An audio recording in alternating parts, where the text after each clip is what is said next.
तो ईरान के युद्ध को स्थायी रूप से खत्म करने के अपने सबसे ताजा राजनयिक कदम के तहत अमेरिका को 14 सूत्रीय एक नया प्रस्ताव ईरान की तरफ से मिला है। नमस्कार, मैं हूं नीलू और आज ये बड़ी आज की खबर है। इस प्रस्ताव में सबसे खास बात परमाणु हथियार पर बातचीत है। ऐसा लगता है कि ईरान अमेरिका पर युद्ध समाप्त करने और ईरानी बंदरगाहों पर नाकेबंदी जो लगाई हुई है अमेरिका उसे हटाने का दबाव बनाने के बाद में किसी तारीख पर परमाणु मुद्दों पर चर्चा करने की संभावना पेश कर रहा है। हालांकि अपने नवीनतम प्रस्ताव यानी जो उसने नया प्रस्ताव दिया है उसके अनुसार ईरान ने अपने परमाणु कार्यक्रम के संबंध में कोई रियायत देने की कोई पक्की प्रतिबद्धता यानी पक्के तरीके से उसने नहीं कहा कि इस पर बातचीत होगी कि नहीं होगी। वहीं अगर शनिवार की बात की जाए तो इस नए प्रस्ताव पर प्रतिक्रिया देते हुए अमेरिकी राष्ट्रपति डोनाल्ड ट्रंप ने कहा था कि वो इसका अध्ययन कर रहे हैं, लेकिन उन्हें पक्का यकीन नहीं है कि वो ईरान के साथ कोई समझौता कर पाएंगे। ऐसा डोनाल्ड ट्रंप का कहना था और सबने सुना था। और ये बात उन्होंने तब कही जब एक दिन पहले ही उन्होंने मध्यस्थ पाकिस्तान के जरिए तेहरान से मिले पिछले प्रस्ताव पर अपनी निराशा जाहिर की थी। क्या परमाणु मुद्दे पर बातचीत को तैयार हो जाएगा ईरान? तो तेहरान के प्रस्ताव के दूसरे चरण में कथित तौर पर संयुक्त राज्य अमेरिका और ईरान के बीच परमाणु कार्यक्रम को लेकर बातचीत शामिल है।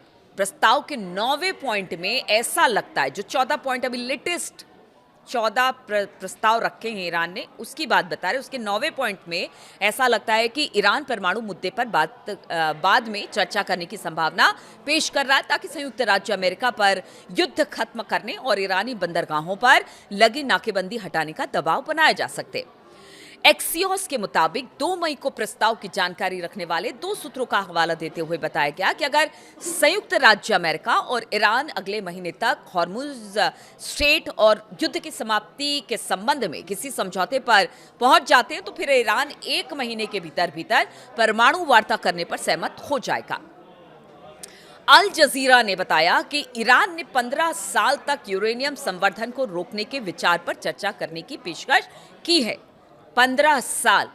अभी तक ईरान कह रहा था वो 5 साल को भी तैयार नहीं है, लेकिन अब 15 साल की वो पेशकश कर रहा है कि वो यूरेनियम का इनरिचमेंट नहीं करेगा।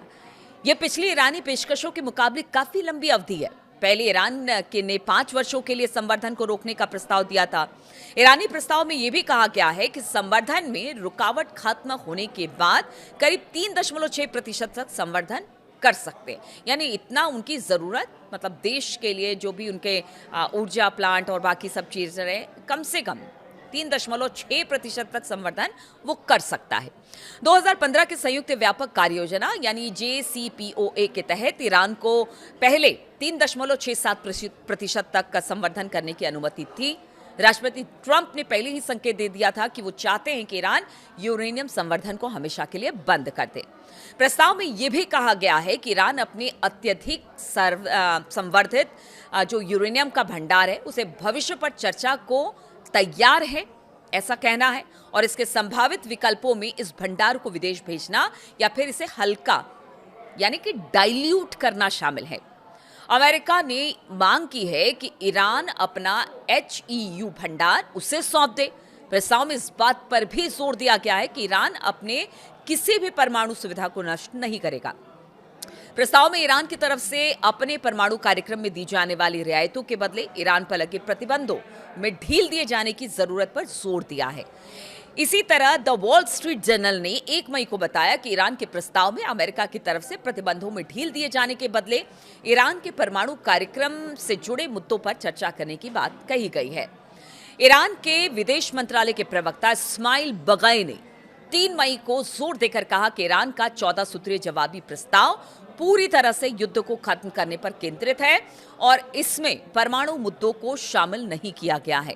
इसलिए सवाल यह है कि क्या परमाणु कार्यक्रम को लेकर ईरान अब अमेरिका के सामने झुकने के लिए तैयार है? ईरान की अर्थव्यवस्था को अमेरिकी नाकेबंदी से काफी परेशानी हो रही है। ये मतलब आप मानिए चाहे नहीं मानिए, ये सच है। और युद्ध शुरू होने के बाद से 20 लाख से ज्यादा लोग बेरोजगार हुए हैं। ईरान की सरकार को आशंका है कि बेरोजगारी विस्फोट से उनके खिलाफ लोग सड़कों पर उतर सकते हैं। इसीलिए अब ये 14 प्रस्ताव रखे गए हैं जिसमें ब्लॉकेज को हटाना अमेरिका द्वारा, साथ ही उन्होंने कहा कि यूरेनियम इनरिचमेंट पे भी बात हो सकती है। इसके अलावा बात ये भी की जा रही है कि जो परमाणु संवर्धन है उसको लेकर भी या तो उसे डाइल्यूट किया जाए या तो उसे बाहर के मुल्कों में भेजा जाए। तो बहुत सारी ऐसी बातें हैं जिसको लेकर इस 14 सूत्री प्रस्ताव में बात रखी गई है। लेकिन क्या परमाणु समझौते पर बातचीत करने के लिए ईरान तैयार होगा?